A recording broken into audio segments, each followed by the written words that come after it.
At my birthday celebration, my MOM leaned close and whispered in my dad's ear. I caught the change in his eyes before I could respond. A moment later, his push sent me slamming to the floor. Dazed, I lay there as they started to walk away, until a slow chuckle spilled from my mouth. They stilled.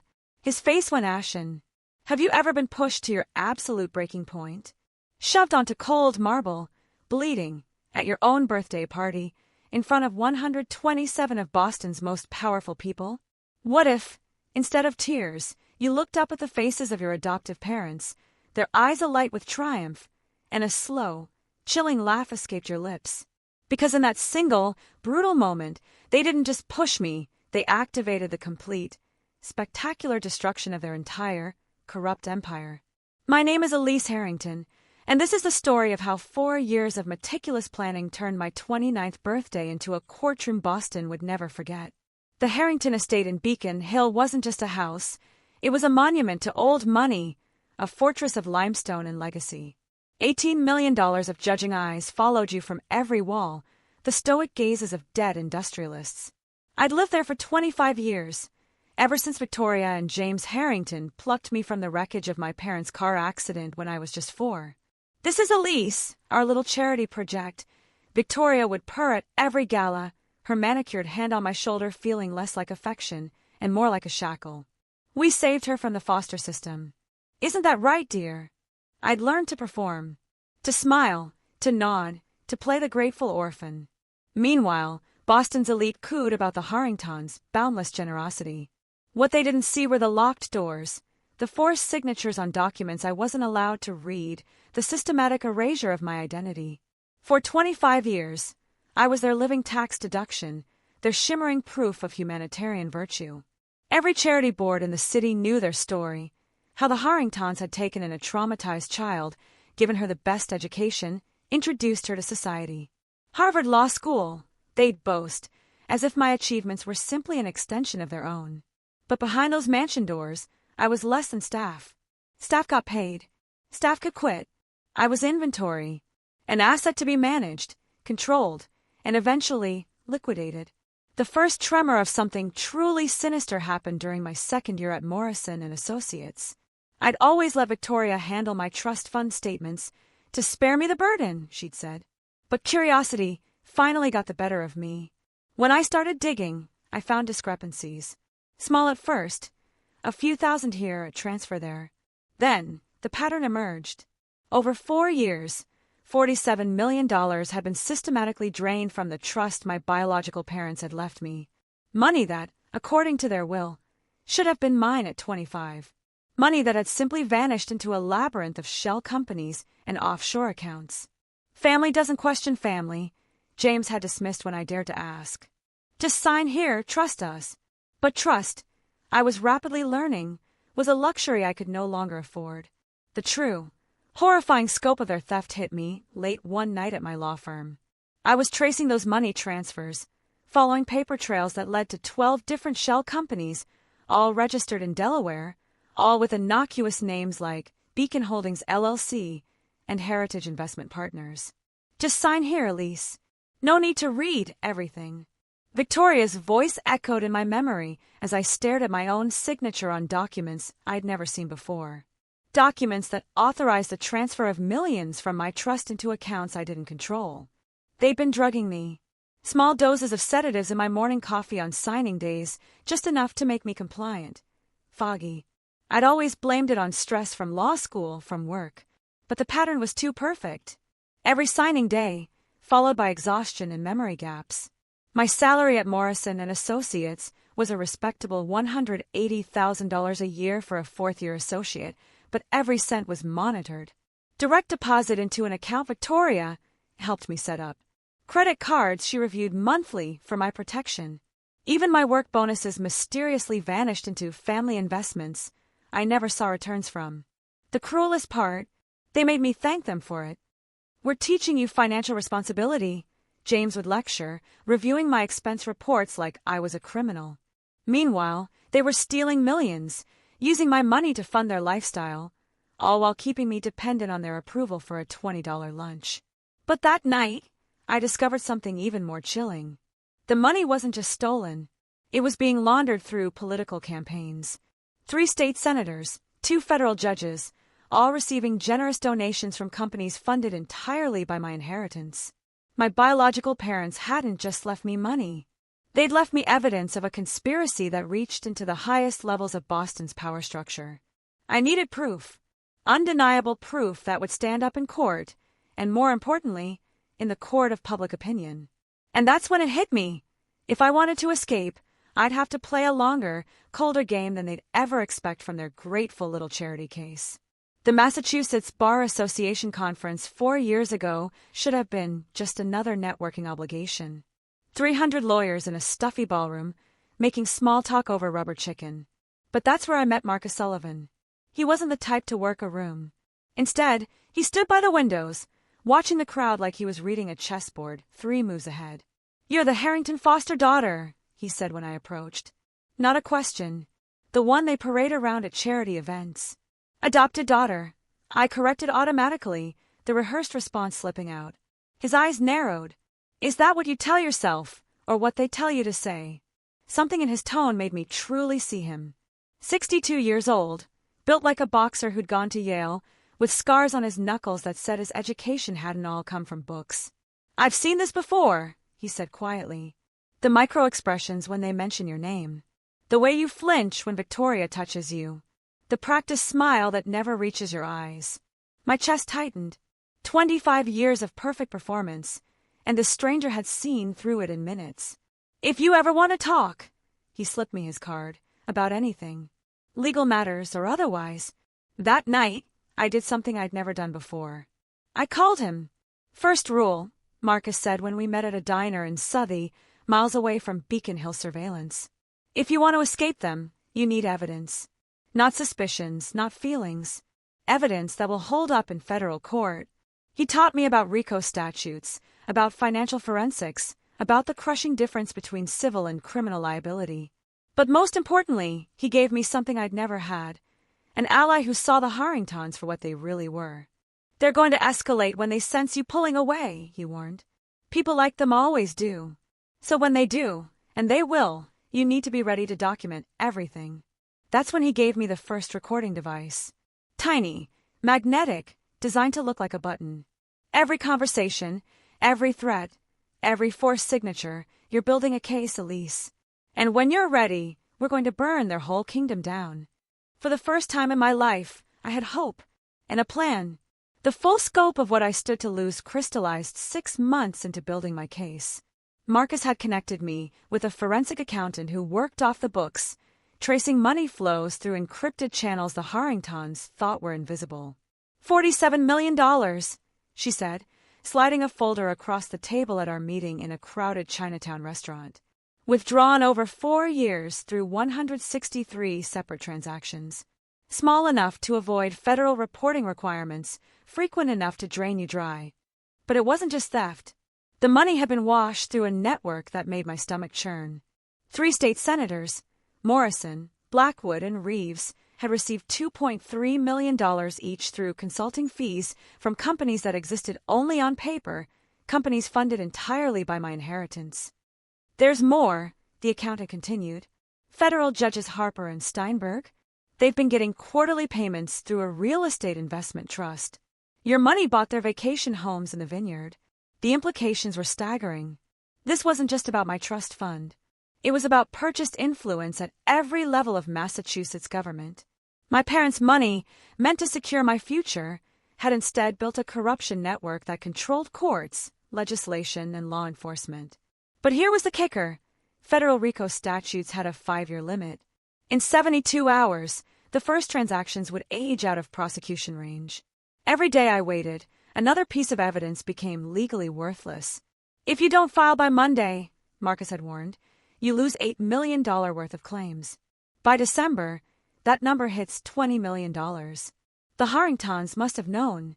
That's why Victoria had been pushing so hard lately, insisting I sign new power of attorney documents for estate planning purposes.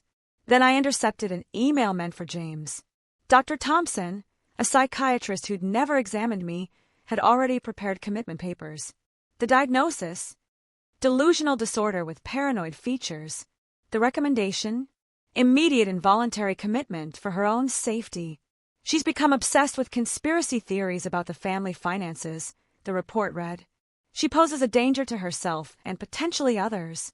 They were going to have me declared mentally incompetent. Once that happened, Victoria would gain full control of whatever remained of my inheritance. My testimony would be worthless. My evidence would be dismissed as the ravings of a disturbed mind. The commitment hearing was scheduled for November 16th, the day after my birthday party. That's when I realized the party wasn't a celebration. It was meant to be my last public appearance as a legally competent adult. Whatever they planned to do there would be witnessed by Boston's most powerful people, all of whom would gladly testify that I'd seemed disturbed or erratic. I had one chance one night. If I failed, I'd lose more than money. I'd lose my freedom, my sanity, and any hope of justice. The clock wasn't just ticking. It was screaming. James's threats against my legal career weren't empty posturing. He'd already demonstrated his reach 3 times.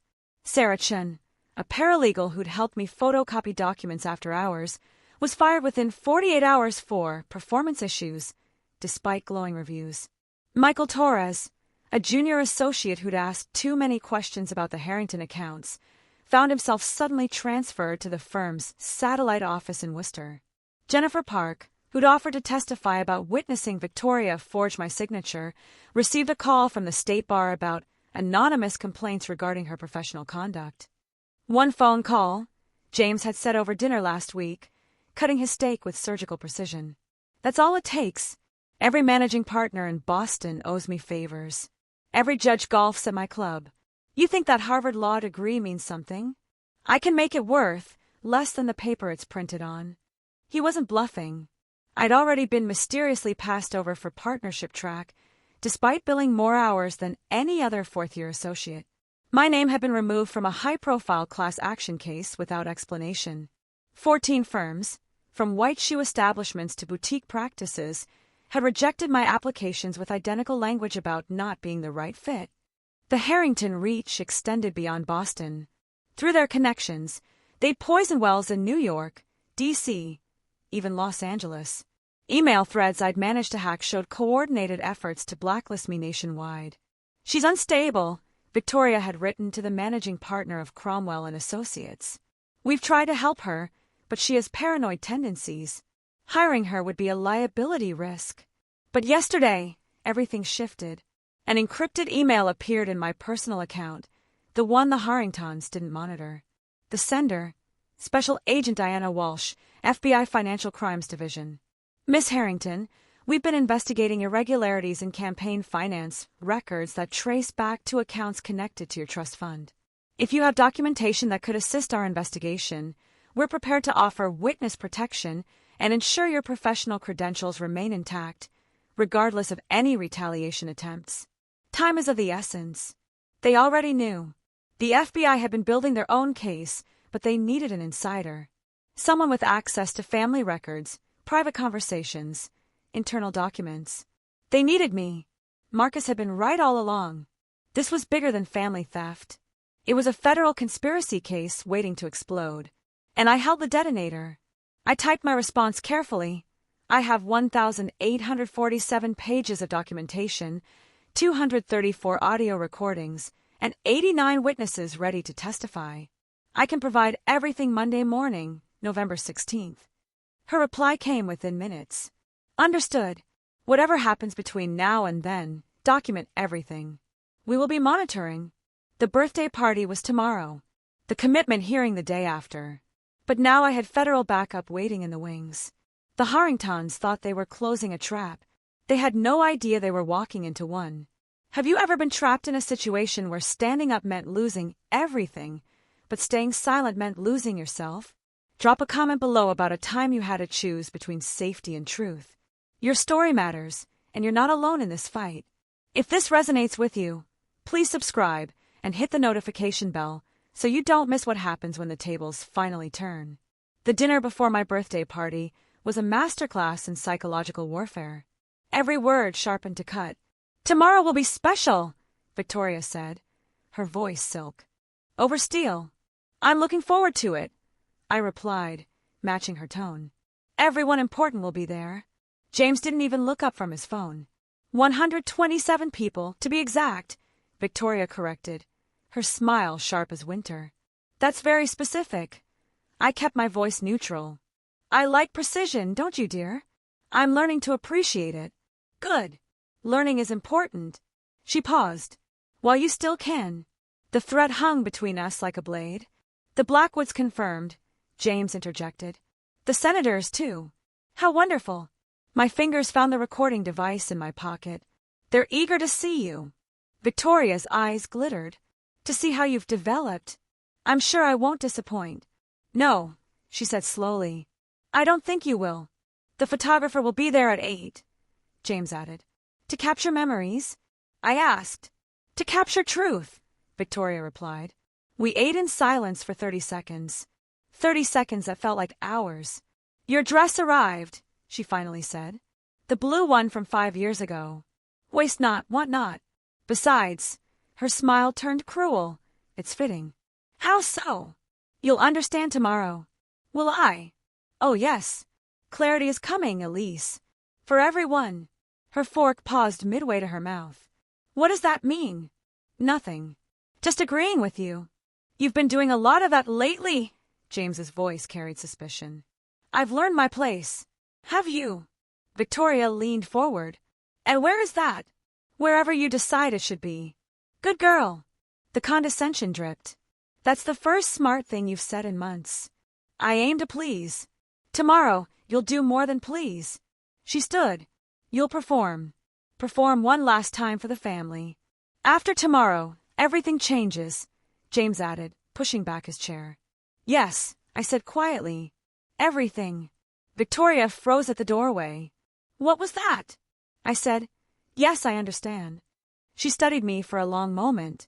Dr. Thompson will be there. The psychiatrist. Just a friend, but good to have professional opinions close by. Her smile was pure predator. In case anyone seems disturbed, of course. Safety first. Remember that tomorrow, Elise. Safety first. They left me alone with the wreckage of dinner and the crushing weight of what was coming. Alone in my room, I opened my laptop to the encrypted folder Marcus had taught me to hide.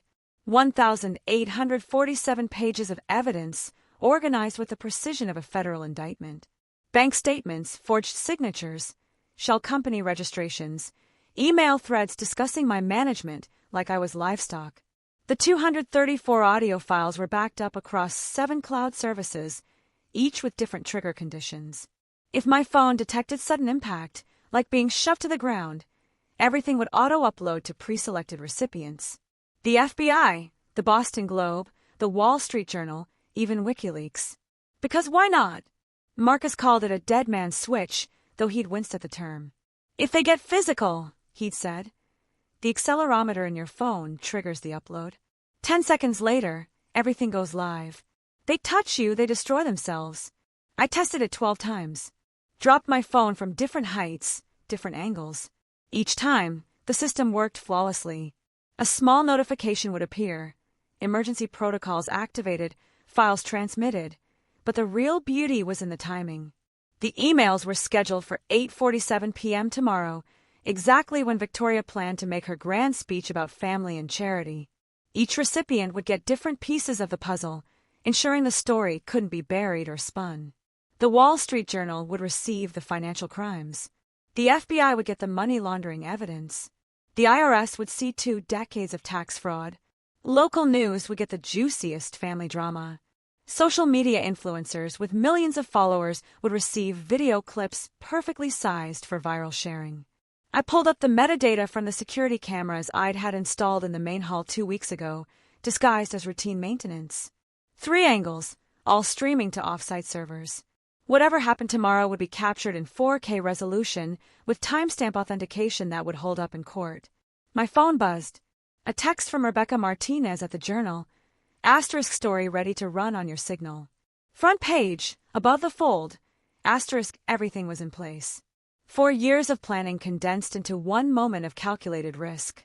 Tomorrow, they would try to destroy me in front of everyone who mattered. Tomorrow, I would let them try. The pattern had been there all along, hidden in 20 years of family videos I digitized last month. 6 incidents, Same trigger, same result. Christmas 2018. Victoria whispered, "Remember your duty, James," when her sister questioned their parenting. James threw a crystal glass against the wall.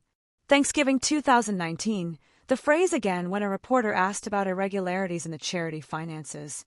James grabbed the man's collar, had to be pulled away.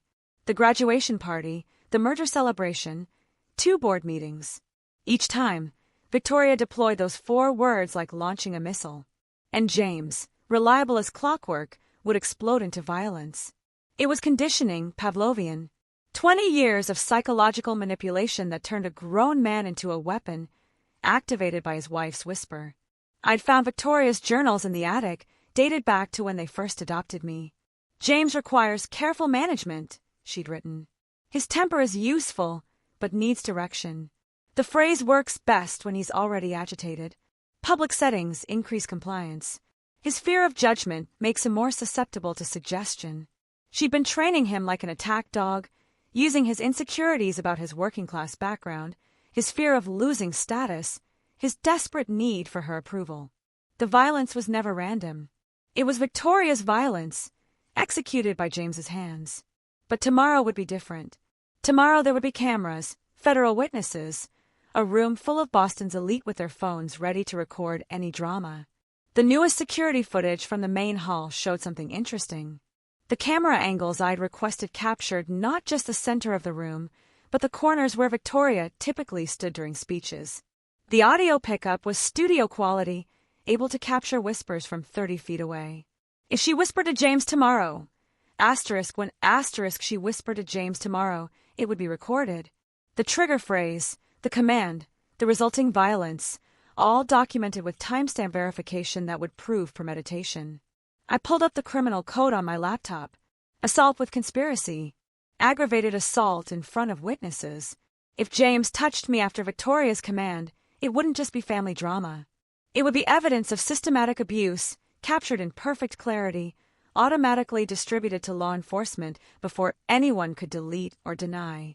20 years of conditioning had made James a loaded gun. Tomorrow, Victoria would pull the trigger, and the recoil would destroy them both. My phone lit up with an encrypted message from Rebecca Martinez. * Boston Society pages are buzzing about tomorrow. My editor cleared the entire front section. "Whatever happens, we're ready." Rebecca had been investigating the Harringtons for 2 years, following a tip about campaign finance violations that led her into a maze of shell companies and political payoffs. When Marcus connected us 6 months ago, she nearly cried seeing my documentation. "This is Pulitzer material," she'd said, scanning through the evidence. "But more importantly, this is justice." She wasn't alone. The network Marcus had helped me build was extraordinary. 89 witnesses, each with their own piece of the puzzle, ready to testify. There was Robert Fitzgerald, former CFO of Harrington Industries, forced out when he questioned suspicious transfers. He kept copies of everything. 10 years of double books showing 2 different realities, the one presented to investors and the real one. The USB drive he'd given me contained enough financial fraud to trigger a federal audit that would last years. Maria Santos, our housekeeper for 15 years, had documented every instance of abuse she'd witnessed. The locked rooms when I disappointed them, the meals withheld as punishment, the medications forced on me without prescriptions. Dr. Alan Morrison, no relation to the senator, had been my pediatrician after the adoption. He kept notes about injuries that didn't match the explanations, behavioral changes that suggested trauma, requests from Victoria to prescribe sedatives for a 4-year-old child. "I've waited 25 years to tell someone," he'd said when I approached him. But the most damaging witness would be Thomas Harrington, James's younger brother, cut out of the family business for asking too many questions. He had recordings from the 1990s, before I was even adopted, showing the pattern of financial manipulation and violence that defined the Harrington empire. "They did it to me first," he told me. "Drained my trust fund, destroyed my reputation when I fought back. I'd been waiting for someone brave enough to stand up to them." The FBI had interviewed 30 of these witnesses already, building their RICO case independently. Agent Walsh had confirmed that morning. "We have enough to move forward, but your evidence is the keystone. It connects everything. The irony was beautiful. Victoria and James thought tomorrow's party would be my public humiliation, surrounded by their powerful friends who would witness my breakdown and support their commitment petition. Instead, they'd invited 127 potential witnesses to their own destruction. Judges who would have to recuse themselves from future proceedings. Politicians who would distance themselves from the scandal. Society figures who would provide detailed accounts of whatever violence occurred. They built the perfect stage for their own downfall, decorated it with flowers, and sent engraved invitations to watch it happen. The Harrington Industries board had one vulnerability they'd never imagined would matter. Section 14.3 of their corporate bylaws, which James himself had insisted upon after a rival scandal in 2015. Any board member or executive who commits an act of violence at a company-affiliated event shall be subject to immediate termination without severance and shall forfeit all voting shares to the board's emergency trust. The birthday party, while personal, was being paid for by Harrington Industries as a client entertainment expense. I had the receipts. $500,000 charged to corporate accounts, justified as relationship building with key stakeholders by their own classification. Tomorrow was a company event. Marcus had laughed when he found it. James wrote his own professional death warrant. But there was more. 3 years ago, James had been arrested for assault at a private club in Manhattan. Victoria had made it disappear with money and connections. $2 million from my money, I discovered. But NDAs didn't apply to federal criminal investigations. A second arrest for assault would violate his pre-trial diversion agreement. He'd face mandatory jail time. No negotiations possible. Then there was Victoria's hidden weakness. She'd been building a case against James for 2 years, preparing for a divorce that would let her take everything. I'd found her lawyer's files hidden in her study. Photographs of James with other women, records of hidden assets, even a psychological evaluation suggesting he was unfit to manage finances. She planned to trigger his violence tomorrow, document it, and use it as grounds for both divorce and corporate takeover. What she didn't know was that conspiracy to incite violence was a federal crime, especially when it resulted in assault. The security cameras would capture her whisper. The audio would record the trigger phrase. The timestamp would show James's immediate reaction. Together, it would prove not just assault, but conspiracy, premeditation, and 20 years of conditioned abuse. The beautiful thing about narcissists, Marcus had explained, is they document everything. They can't help themselves. Every victory must be recorded. Every manipulation must be perfected. He was right. Victoria had kept journals, recordings, even videos of her training sessions with James. She thought they were trophies. Tomorrow they'd become evidence. My phone buzzed with a message from Agent Walsh. * Judge Harrison signed off on surveillance warrants for tomorrow. Every federal agent in Boston knows what's happening. The moment James touches you, we move. * I pulled up the final piece. A contract Victoria had signed last week, giving her power of attorney over James in case of incapacitation. She'd been planning to have him committed after the assault, take control of everything. Instead, she documented her motive for conspiracy. Tomorrow at 8:47 p.m., when she whispered those 4 words, Victoria would sign both their death warrants. And I would be the pen. The Harrington Ballroom had been transformed into what looked like a coronation hall. $500,000 had bought crystal chandeliers rented from the Met, orchids flown in from Thailand, and enough champagne to drown Boston's collective conscience. 127 guests arrived in waves of designer gowns and Swiss watches. Senator Morrison, fresh from blocking a healthcare bill, kissed Victoria's cheek. Judge Harper, who'd ruled in favor of Harrington Industries 6 times, admired the ice sculptures. CEO after CEO, all bound to the Harringtons by debt, favor, or blackmail, filled the room with nervous laughter. I stood in my 5-year-old blue dress, the one I'd worn to my Harvard Law graduation, before I knew what my family really was. Victoria had chosen it deliberately, a reminder of when I'd been obedient, grateful, controllable. Elise! Victoria's voice cut through the crowd. She wore a $50,000 Dior gown that screamed dominance. Come greet the Blackwoods. They're dying to hear about your little job. Mrs. Blackwood, whose husband ran the state's largest development firm, looked at me with the kind of pity reserved for 3-legged dogs. Still at that small firm, dear? Victoria mentioned, You've been having difficulties, some transitions. I replied carefully, feeling the weight of the recording device. Well, Mr. Blackwood chuckled, not everyone can handle real pressure. Good thing you have family to fall back on. The irony was so thick I could taste it. These people, who built empires on corruption and my stolen money, discussing pressure while drinking champagne bought with blood. Dr. Thompson arrived at 7:30, making no effort to hide his purpose. He introduced himself to guests as a friend of the family, specializing in difficult cases. The commitment papers were probably in his briefcase, waiting for Victoria's signal.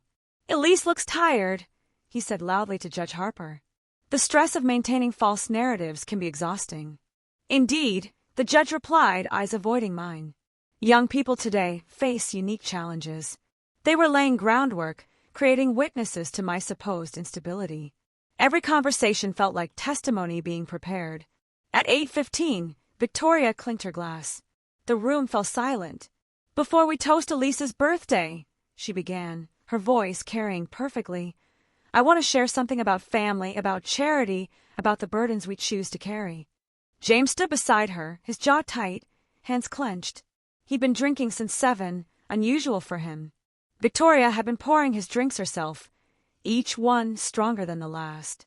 The cameras were rolling, the phones were recording, the stage was set. 25 years ago," Victoria continued, her voice dripping with false warmth, "James and I made a decision that changed our lives. We took in a broken, traumatized child who had nothing." The crowd murmured appreciatively. I saw phones lifting, recording what they thought would be a heartwarming speech. "Elise came to us damaged." Victoria emphasized the word like driving a nail. 4 years old, covered in her parents' blood, unable to speak for months. The doctor said she might never recover. This was new. She'd never mentioned blood before, never claimed I'd been unable to speak. She was rewriting history for her audience, painting me as more broken than I'd ever been. We spent millions on therapy, education, opportunities. Her eyes found mine across the room. Harvard wasn't cheap. Neither were the mistakes along the way. "Mistakes?" Senator Morrison asked, playing his part. "Oh, the broken items, the tantrums, the incidents." Victoria sighed dramatically. Raising someone else's child is the ultimate charity, but it requires infinite patience. James shifted beside her, his face flushed from alcohol and building rage. His eyes kept darting to me, then away, like he was fighting something inside himself. "Some people," Victoria continued, "no matter how much you give them, remain fundamentally ungrateful. They bite the hand that feeds them. They spread lies about those who save them." The room's atmosphere shifted. This wasn't a toast. It was a public execution. "We've recently discovered that Elise has been making disturbing accusations about our family," Victoria announced. "Paranoid fantasies about stolen money, conspiracies, abuse that never happened." Gasps rippled through the crowd. Dr. Thompson stepped forward slightly, ready to play his role as the concerned psychiatrist. "It breaks our hearts," James slurred, the alcohol thick in his voice. "After everything we've done, which is why," Victoria's voice hardened, "we've made the difficult decision that Elise needs professional help. Real help. The kind that requires commitment." The word hung in the air. Everyone understood what she meant. "But first," she raised her glass, "let's toast the birthday girl. Elise, come here." It wasn't a request. 127 pairs of eyes turned to me, waiting to see if I'd comply. The cameras kept rolling. The recordings continued. I walked forward, each step measured, my phone heavy in my pocket, the accelerometer armed and ready. "That's a good girl," Victoria purred as I approached. "Always best to know your place." James's breathing was audible now, harsh and rapid. His hands trembled. Victoria leaned close to him, her lips barely moving. I saw her mouth form the words, "This is it. The moment everything changes." What do you think happens when a narcissist's perfect plan backfires in front of everyone they're trying to impress? Drop your prediction in the comments below. If you're holding your breath right now, imagine how I felt standing there. Like this video if you're ready to see justice served, and share it with someone who needs to know that truth always finds a way. Remember your duty, James. The words were barely a whisper, but the microphones I'd planted caught them perfectly. Victoria's lips brushed his ear, her hand squeezing his arm in the exact pressure point she trained him to respond to. The change in James was instant. His pupils dilated, his breathing stopped for a second, then resumed in sharp bursts. 20 years of conditioning took over, bypassing conscious thought. His hand came up fast, catching me in the chest with enough force to send me backwards. My heel caught on the marble floor's edge. Time slowed as I fell, the chandelier lights spinning overhead like dying stars. I hit the cold marble hard. Pain shot through my shoulder, my hip, my head. Blood filled my mouth where I'd bitten my lip. My dress tore along the seam, the sound sharp as breaking glass. The room exploded in gasps, screams, the crash of dropped champagne flutes. 127 of Boston's most powerful people had just witnessed assault. But I didn't get up. I lay there for 5 long seconds, feeling my phone vibrate against my ribs. The accelerometer had triggered. 1,847 pages of evidence were uploading. 234 audio files were being distributed. 89 witnesses were being notified. Then, lying on that cold floor with blood on my lips and my adoptive parents standing over me like conquering heroes, I did something they'd never expected. I laughed. It started low, a chuckle that seemed to come from somewhere deeper than my chest. Then it grew, became something rich and dark and absolutely certain. Ha ha ha! Each sound deliberate, measured. Finally, you finally did it. Victoria's face went white. James stumbled backward, the fog of conditioning clearing as he realized what he'd done. What? Victoria started. Check your phones, I said, still lying there, blood dripping onto white marble. All of you. Check them now. The notifications were already starting. Pings and buzzes filling the room as every guest received something. A news alert, a social media tag, an email marked urgent. What did you do? Victoria's voice cracked. I smiled up at her. This woman who'd stolen my childhood, my money, my identity. This woman who'd trained her husband like an attack dog and set him loose on a room full of witnesses. I didn't do anything, I said, finally sitting up, my phone still recording everything. You did, and everyone just watched. The first scream came from Senator Morrison's wife, staring at her phone in horror. The dominoes had started falling. I stood slowly, deliberately, brushing marbled dust from my torn dress. Blood still trickled from my lip, and I let it. Every camera in the room was on me now. Phones, security feeds, and the news crew that Rebecca Martinez had snuck in as event photographers. Thank you, James, I said, my voice carrying across the silent ballroom. You just gave me exactly what I needed. My phone buzzed again. I pulled it out, showing the screen to the room. Asterisk emergency protocols activated. Files transmitted to 47 recipients. Asterisk you're insane. Victoria hissed. Dr. Thompson, she's having an episode. No, I interrupted. But you might want to check your email, doctor. The Massachusetts Medical Board just received an interesting package about pre-signed commitment papers for a patient you've never examined. Thompson's phone chimed. His face went gray as he read. 15 news organizations just received 1,847 pages of documentation, I announced, walking toward the projection screen Victoria had used for her speech. Financial records, forged signatures, shell companies, money laundering through campaign donations. I connected my phone to the screen. The first document appeared, a bank transfer authorization with my forged signature, dated when I was 12 years old. That's fabricated, James stammered. Is it? I swiped to the next image. This is from Harrington Industries' internal audit. Your own CFO documented it before you fired him. Robert, would you like to comment? Robert Fitzgerald stepped out from behind a pillar where he'd been waiting. Every word she's saying is true. I have 10 years of records proving systematic theft. The room erupted. Senator Morrison was already heading for the door, but found FBI agents blocking his path. Oh, did I mention? I continued, my voice steady despite the pain. The FBI has been watching this party. Agent Walsh, I believe you have something to say. Diana Walsh entered with 6 other agents, her badge gleaming. James Harrington, you're under arrest for assault. Victoria Harrington, you're under arrest for conspiracy to commit assault, wire fraud, and violations of the RICO Act. This is ridiculous. Victoria shrieked. We're her parents. We saved her. No, I said, swiping to the next document. The real police report from my parents' accident. You killed them. This is the toxicology report, showing my father was drugged before the crash. The same sedatives you've been giving me for 20 years. The prescription in your name, Victoria.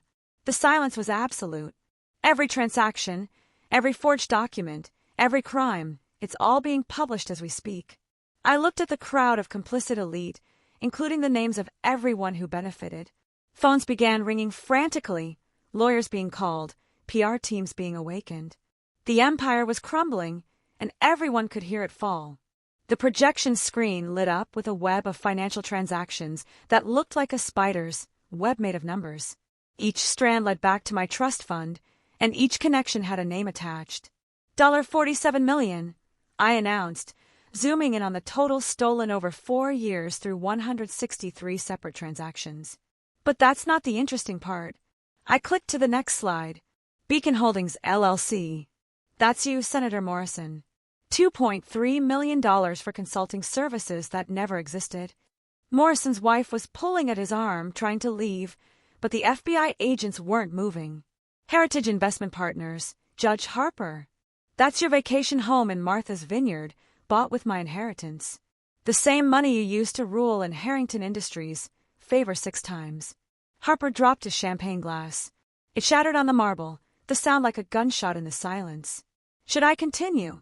I asked, swiping through more documents. There are 12 shell companies, 3 senators, 2 federal judges, 1 governor's chief of staff, all funded by a murdered couple's orphan daughter. Victoria lunged toward me, but Agent Walsh caught her arm.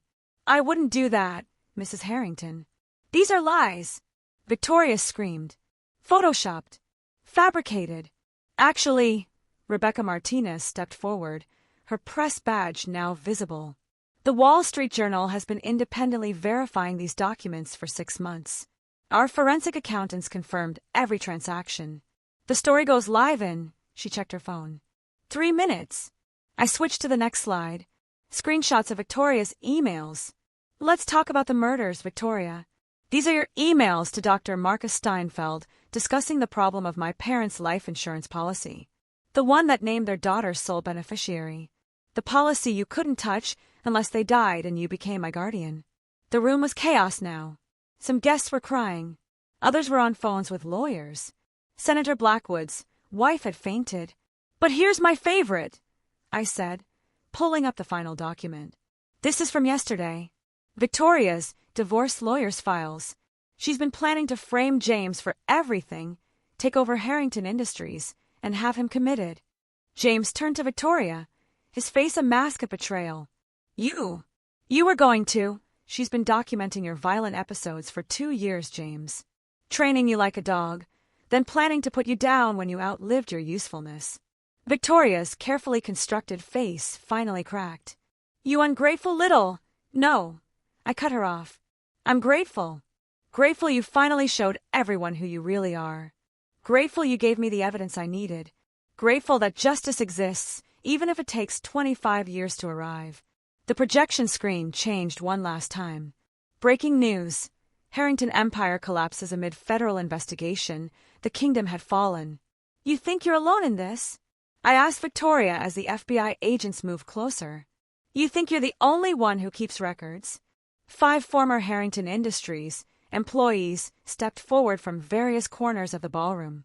They'd been there all along, invited as +1s by sympathetic guests. Maria Santos spoke first, her voice strong after years of forced silence. I have photographs of every injury, every locked door, every meal withheld as punishment. 20 years of child abuse, documented and notarized. I have the original trust documents, Thomas Harrington announced, James's brother emerging from behind a group of stunned guests. Before you altered them, before you stole from a 4-year-old orphan. I've been waiting 30 years to show these to federal prosecutors. Dr. Alan Morrison, my childhood pediatrician, held up a thick medical file. Every suspicious injury, every request for inappropriate medications, every time you demanded I sedate a healthy child, the medical board will be very interested. Lies! Victoria screamed, but her voice was losing its power. Conspiracy! The only conspiracy, Marcus Sullivan said, entering with a team of associates, is the one you've been running for 25 years. I'm representing Miss Harrington in both criminal and civil proceedings. We're seeking full restitution plus damages. 2 more figures entered the ballroom. Federal judges, who weren't on the Harrington payroll. Judge Catherine Chun and Judge Michael Williams. Agent Walsh announced they've been overseeing the sealed investigation for 18 months. Every word spoken tonight is being recorded as evidence. Additionally, Rebecca Martinez added, her fingers flying across her phone, the story is now live. Front page of the Journal, picked up by AP, Reuters, and the BBC. The Harrington name is trending globally. I watched Victoria's face cycle through emotions, rage, fear, disbelief, and finally a cold calculation as she looked for an escape route that didn't exist. You can't prove, she started. Actually, Judge Chin interrupted. Ms. Harrington's evidence is the most comprehensive financial fraud documentation I've seen in 30 years on the bench. Every transaction traced, every document authenticated, every witness credible. The commitment papers you had Dr. Thompson prepare actually help our case, Marcus added. They show premeditation, conspiracy to deprive Ms. Harrington of her legal rights, and attempted involuntary imprisonment. James had collapsed into a chair, his head in his hands. Victoria, how could you? Shut up, she snapped at him, the mask fully gone now. You weak, pathetic. Please continue, Agent Walsh said, recording everything. Anything you say can and will be used against you. The hunters had become the hunted, and there was nowhere left to run. Agent Walsh stepped forward, her voice cutting through the chaos. James Harrington, you're under arrest for assault and battery, conspiracy to commit wire fraud, and violations of the RICO Act. 2 agents moved in, handcuffs gleaming under the chandeliers. James didn't resist. He seemed almost relieved as the metal clicked around his wrists. Victoria Harrington, Walsh continued, you're under arrest for conspiracy, wire fraud, money laundering, and murder in the first degree of Catherine and William Brennan. Murder, the word rippled through the crowd. The toxicology reports Ms. Harrington provided, combined with your documented purchase of the same sedatives, constitute probable cause. You'll be held without bail pending trial. As the handcuffs touched Victoria's wrists, her phone rang. She couldn't answer it, but I recognized the ringtone, the board of directors' emergency line. Marcus answered his own phone, listened, then announced, the Harrington Industries board has convened an emergency session. Effective immediately, James Harrington is terminated for cause under Section 14.3 of the corporate bylaws, violence at a company event. All voting shares are transferred to the emergency trust. No! James shouted. This is my company. My father's company was, Marcus corrected.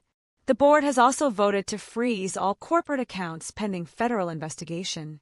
Victoria's signing authority is revoked. Another phone rang. Senator Morrison's. His aide answered, went pale, and whispered urgently in his ear.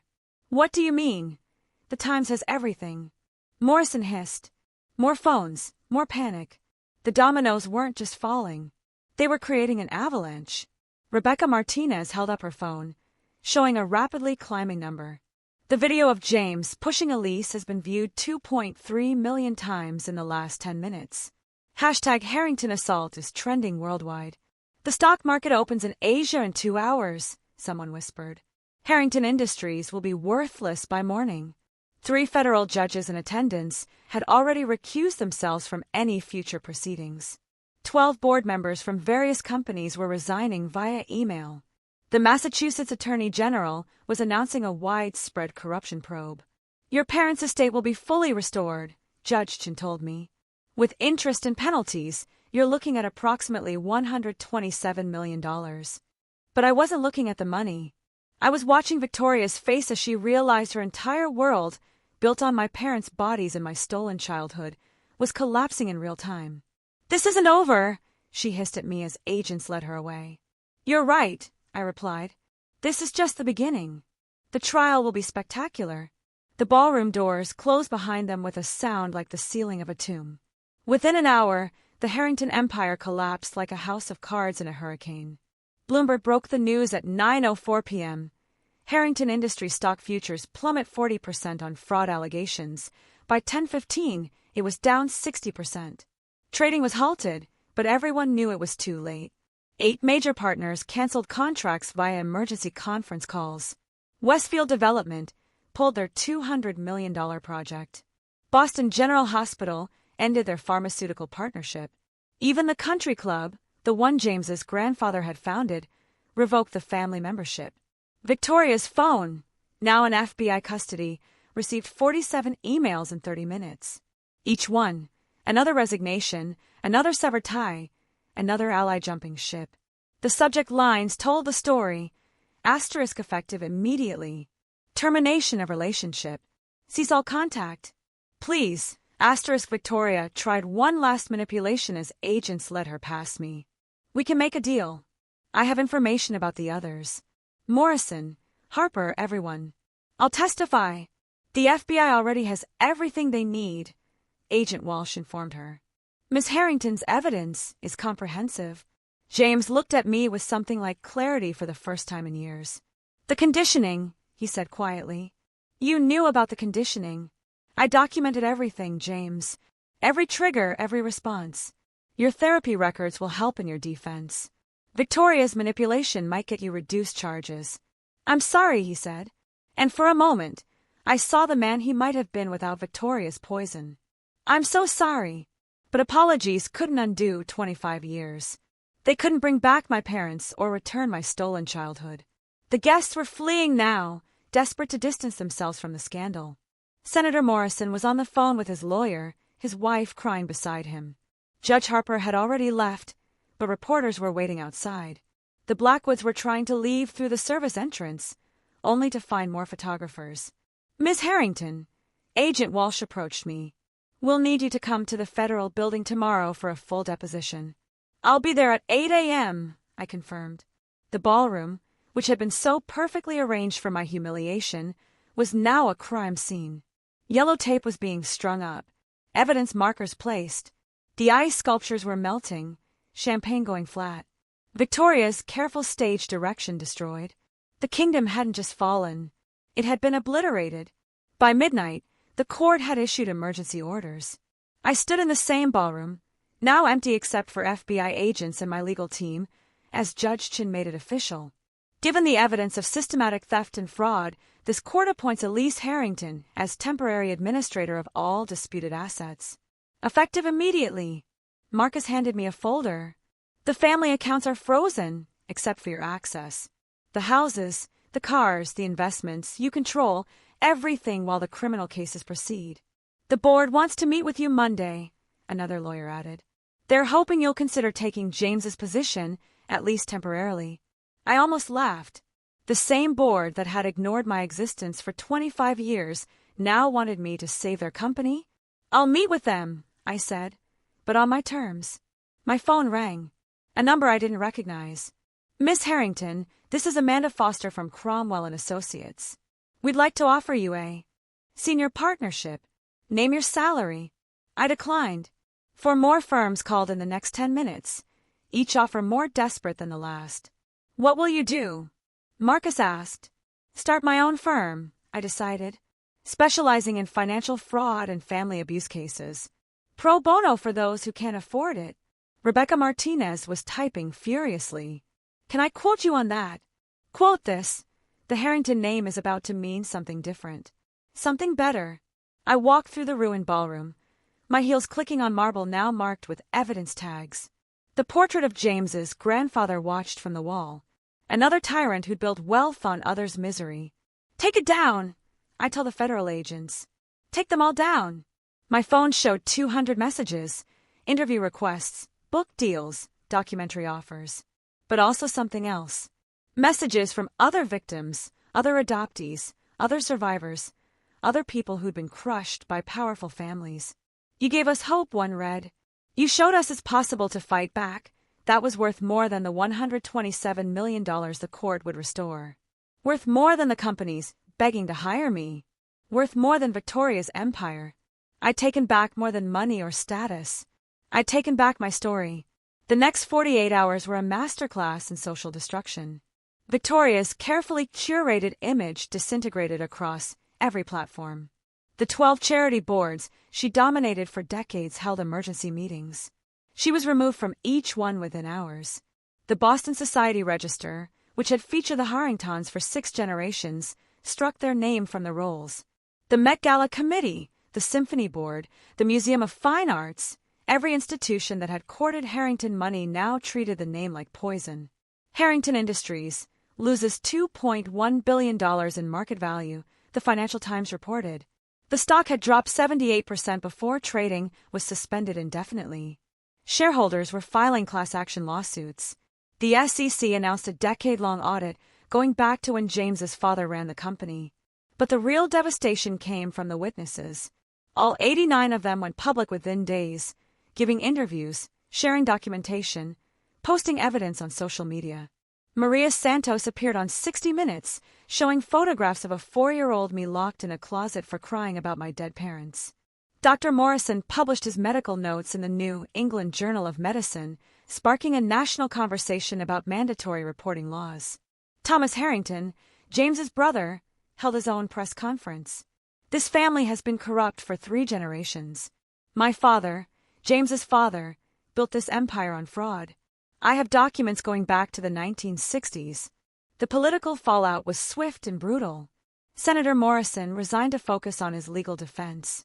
Senator Blackwood withdrew from his re-election campaign. Senator Reeves was expelled from 3 committees pending investigation. Judge Harper took early retirement, his legacy destroyed overnight. Judge Steinberg fled to his non-extradition home in Switzerland, abandoning his federal pension rather than face charges. The Boston Globe published a series called The Harrington Web, mapping every connection, every payoff, every crime. It would win a Pulitzer, but more importantly, it triggered investigations into 15 other wealthy families suspected of similar crimes. This is bigger than just the Harringtons, the Massachusetts Attorney General announced. We're looking at systematic corruption among Boston's elite, spanning decades. My phone showed the numbers.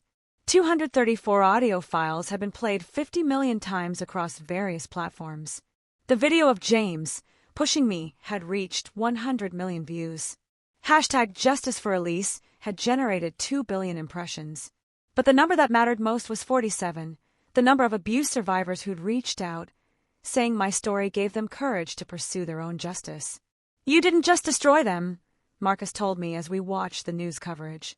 You started a revolution. Victoria and James would face trial in 6 months. Federal prosecutors were seeking 20 years for James, life for Victoria, given the murder charges. Their lawyers were already discussing plea deals, but the FBI wasn't interested in negotiation. The empire hadn't just fallen. It had been erased from history, except as a cautionary tale. The ripples spread far beyond Boston. 3 state senators from Connecticut, New York, and Rhode Island announced sudden resignations after journalists connected them to Harrington money. A federal investigation called Operation Broken Trust expanded to include 43 politicians across New England. The FBI established a dedicated task force with 50 agents working full-time on cases stemming from my evidence. Massachusetts passed Elisa's Law, an emergency session, the strongest protection for adopted children in the nation. It required quarterly welfare checks, independent financial audits, and mandatory reporting of any signs of abuse. 7 other states announced similar legislation within a week. The documentary offers kept coming, but it was the call from Samantha Reed that stopped me cold. She was 17, living with adoptive parents in Chicago who'd been draining her trust fund. Your story saved my life, she said through tears. I showed your video to my teacher. She called the police.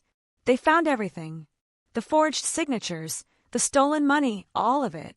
By week's end, I'd heard from 200 similar cases. Marcus helped me establish the Brennan Foundation, named for my biological parents.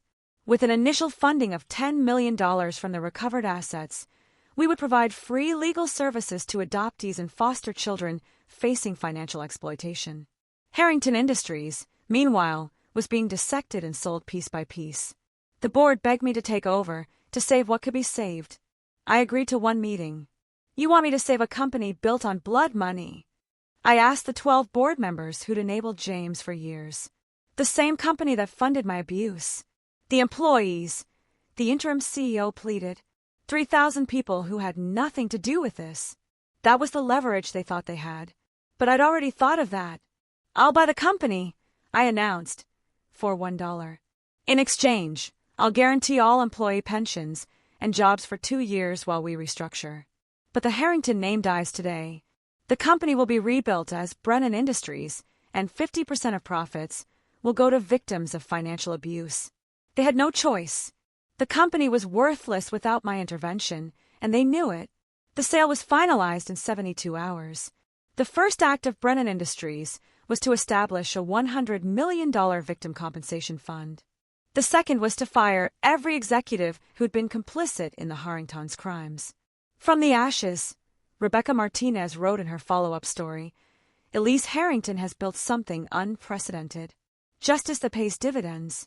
But the real change was in the hundreds of messages flooding in daily. Survivors finding courage, lawyers offering pro bono help, journalists investigating similar cases. One message stood out from a federal prosecutor. Asterisk, you've given us a template to take down corrupt dynasties nationwide. The Harrington case is now required reading at Quantico. Asterisk, the revolution wasn't just starting. It was spreading like wildfire. The cease and desist letter was hand-delivered to Victoria in federal detention and to James at the minimum security facility where he awaited trial. No contact for 5 years, I'd instructed Marcus. After that, only through legal counsel. No letters, no calls, no messages through third parties. Any violation will result in additional charges. Victoria had tried to write me from jail. 7 letters in the first week, oscillating between threats and manipulation. Asterisk, you'll regret this. I'm still your mother. We can work this out. Asterisk, each one was returned unopened and filed as evidence of harassment. James sent only 1 letter, which my lawyer summarized for me, an apology and a request to testify against Victoria in exchange for my forgiveness. I declined both. His apology meant nothing without consequences, and forgiveness wasn't mine to give. It belonged to my dead parents. But boundaries weren't just about them. I had to rebuild my entire life outside their shadow. I moved from the Beacon Hill mansion to a $3.5 million penthouse downtown, paid for with my own money, chosen for its floor-to-ceiling windows that let in light the Harrington house had always blocked. The old mansion was being converted into a shelter for abuse survivors. Every dark room transformed into something healing. You could have kept it, Marcus said during the renovation planning. Some places are too poisoned to save, I replied. Better to let them become something else entirely. The Brennan Foundation's headquarters occupied the top floor of my new building. Glass walls, open spaces, nothing hidden. We established strict protocols, financial transparency reports published quarterly, independent audits, a survivor board of directors. Everything the Harringtons had hidden, we made visible. I hired Maria Santos as the Foundation's head of survivor services. She knew better than anyone what to look for, what questions to ask. Dr. Morrison joined our medical advisory board. Thomas Harrington, James's brother, donated his entire inheritance to the cause. Boundaries aren't walls, I told the Boston Globe in my first major interview. They're definitions. This is who I am. This is what I'll accept. This is what I won't. The interview went viral, particularly one quote. For 25 years, I was told that family means accepting abuse. But real family, chosen or biological, means respect. It means safety. It means love without conditions or manipulation. Support groups started using my interview as required reading. Therapists quoted it in sessions. Universities added it to their social work curricula.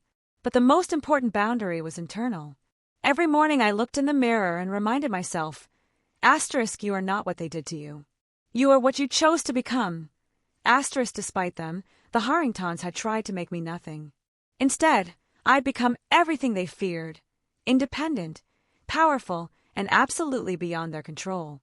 1 year later, I stood in the offices of Brennan Legal. My firm had generated $10 million in revenue while taking 60% of cases pro bono. We'd helped 47 families recover stolen assets, removed 23 children from abusive situations, and put 12 perpetrators behind bars. The Times wants to know if you'll comment on the verdicts, my assistant informed me. Victoria had been sentenced to life without parole for the murders of my parents, plus 45 years for financial crimes. She'd aged a decade in a year, her designer facade crumbling into something hollow and bitter. James got 12 years, with possibility of parole in 7. The jury had accepted that Victoria's psychological manipulation was a mitigating factor, though not an excuse. No comment, I decided. The verdicts speak for themselves. My book, Blood Money, a memoir of survival, had spent 30 weeks on the bestseller list. Every penny of the $5 million advance went to the foundation. The documentary had won 3 Emmys. The podcast series had 50 million downloads. But none of that was about me anymore. It was about the movement we'd started. You have a visitor, my assistant added. Says she's from Seattle. The woman was 35, professionally dressed, but with tired eyes. I recognized another survivor. My adoptive parents run a tech company, she began. They've been stealing my patents, claiming my work is theirs. I have evidence, but no one believes me because they're so respected. We believe you, I said simply. Let's look at your evidence. 3 hours later, we had a case. Another empire would fall. Another survivor would reclaim their story. That evening, I walked through Boston Common, the same park where Victoria used to parade me like a prize poodle. Parents played with their children. Real families, built on love, not leverage. A teenage girl recognized me, whispered to her mother, then approached nervously. Miss Harrington, I mean Miss Brennan, she corrected herself. I'm adopted, too, and my parents are amazing. But I wanted to thank you. You made it safer for all of us. That was the real victory. Not the money recovered or the criminals jailed, but the systemic change. Adoption agencies had implemented new safeguards. Courts had established oversight protocols. Laws had been rewritten. As I stood in my penthouse that night, looking out at the city lights, I thought about my biological parents. Catherine and William Brennan, who died when I was 4, but somehow left me everything I needed. Not just money, but evidence of their love. Proof that I'd been wanted, chosen, cherished. The Harringtons had tried to erase them, to make me forget I'd ever been loved properly. They'd failed. Sometimes you have to fall all the way to the ground to realize you were always meant to fly. Sometimes you have to lose everything to discover what's really yours. Sometimes you have to laugh in the face of evil to remember that you're good. My story ends here, but yours might be just beginning. If you're trapped in a toxic situation, remember, evidence is power, boundaries are your right, and truth always finds a way. Have you ever fought for justice against overwhelming odds? Tell me your story in the comments. I really want to know. And if you found strength in mine, please subscribe to join our growing community of survivors.